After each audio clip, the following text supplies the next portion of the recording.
사랑하는 벙커원 교회 교우 여러분, 행복한 아침 맞고 계십니까? 2022년의 목요일, 첫 목요일 보리떡 시작하겠습니다. 1월 6일이죠. 오늘 이방인을 위하여 갇힌 바울이라는 제목으로 에베소서 3장 6절에서 7절까지의 말씀 함께 읽도록 하겠습니다. 새번역 성서를 보시면 되겠습니다.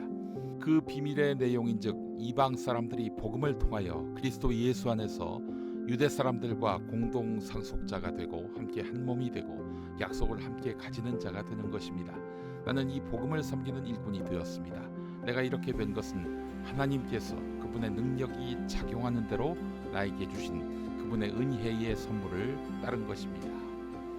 네, 오늘 본문 말씀 짧지만 어려우시죠? 에베소서는 대개 이렇게 어렵습니다. 신학적인 내용들이 많거든요. 아마 바울 같으면 이렇게 쓰지 않았을 것이다 라고 말하는 사람이 있습니다. 이런 사람이 누구냐? 에베소서는 바울이 쓴 게 아니라 바울의 제자가 바울의 이름으로 썼을 것이다 라고 주장하는 사람입니다.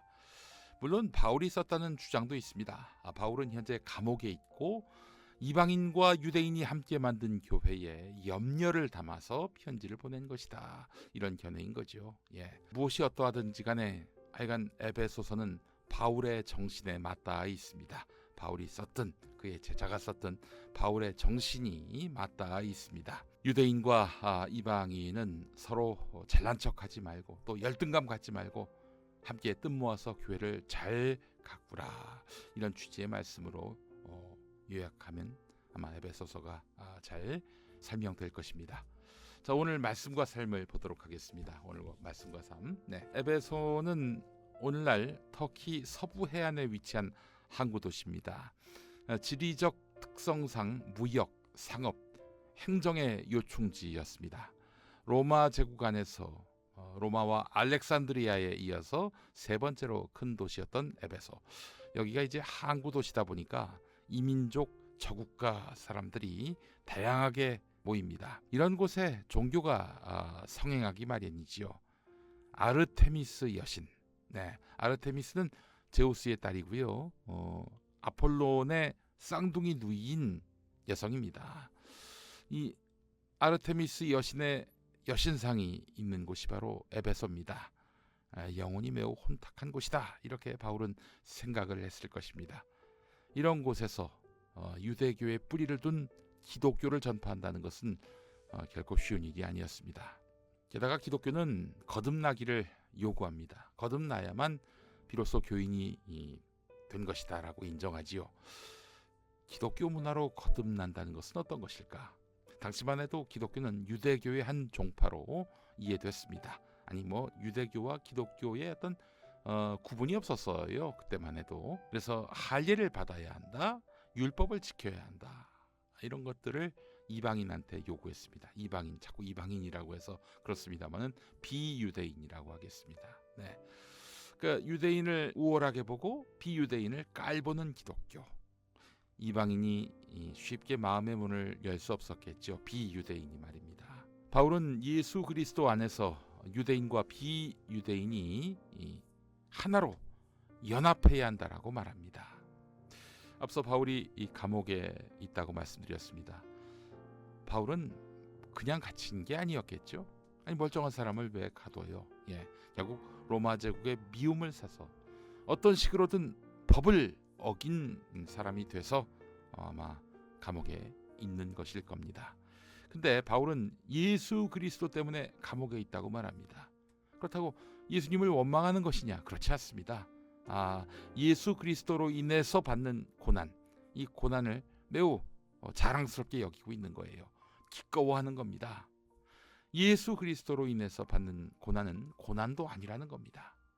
예, 이 고난을 통해서 다음에 나에게 더 큰 일을 맡기시려 한다. 그 차원에서 지금 나에게 고난을 주신 것이다라고 생각을 하고 있는 것입니다. 이 대목에서 갑자기 한 분이 생각났습니다. 여러분, 열흘 뒤면은 문익환 목사님 28주기가 됩니다. 우리 문익환 목사님의 기도문 한번 들어보시겠습니까? 생전에 쓰신 기도문인데요. 실제로 기도하셨고요. 하나님 감사합니다. 이 부족한 종을 그동안 4번씩이나 감옥에 보내신 것은 당신의 뜻을 차곡차곡 순서를 따라서 깨닫게 해 주시려고 보내신 것을 알고 감사드립니다. 이 깨달음을 전할 수 있게 해주셔서 감사합니다. 하나님 아버지의 이름으로 뜨거운 마음으로 그 애타는 마음으로 기도하면서 살아갈 수 있게 해 주시옵소서. 예수님의 이름으로 고난받는 당신의 아들 딸들의 이름으로 기도드립니다. 아멘. 이 기도문은 1987년 4번째 감옥을 다녀오신 뒤에 하신 기도입니다. 자신이 감옥에 갇히게 된 것을 하나님께서 주신 은혜로 여기고 있는 거예요. 네, 그러면서 하나님께 감사하는 기도를 올렸지 않습니까? 여러분은 이런 기도가 가능하십니까? 늦봄 문익환 목사님은 생애 마지막 18년 가운데 11년 3개월을 감옥에 계셨습니다. 박정희 전두환 정권이 문익환 목사님을 감옥에 가둔 건데요. 문 목사님은 그것이 하늘의 뜻이 차곡차곡 쌓이는 것이라고 여겼어요.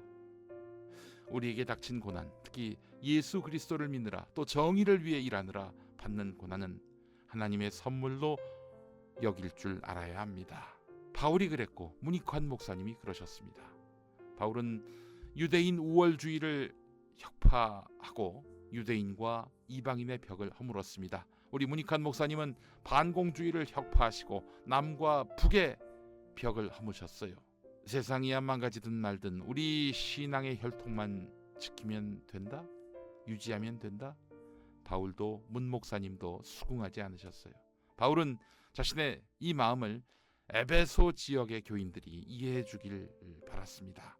세상의 고난을 이긴다면, 욕망으로부터 자유로워진다면, 그리고 종파주의를 극복한다면 우리가 복음의 진리 위에 굳건히 설 수 있다라고 믿었습니다.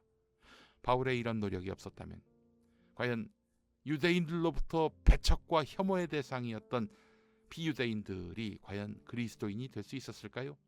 만약 문 목사님이 북한을 다녀와서 휴전선을 무력화하지 않았다면 과연 반공사상에 쩔어있던 한국교회가 전쟁 없는 한반도의 꿈을 품을 수 있었을까요?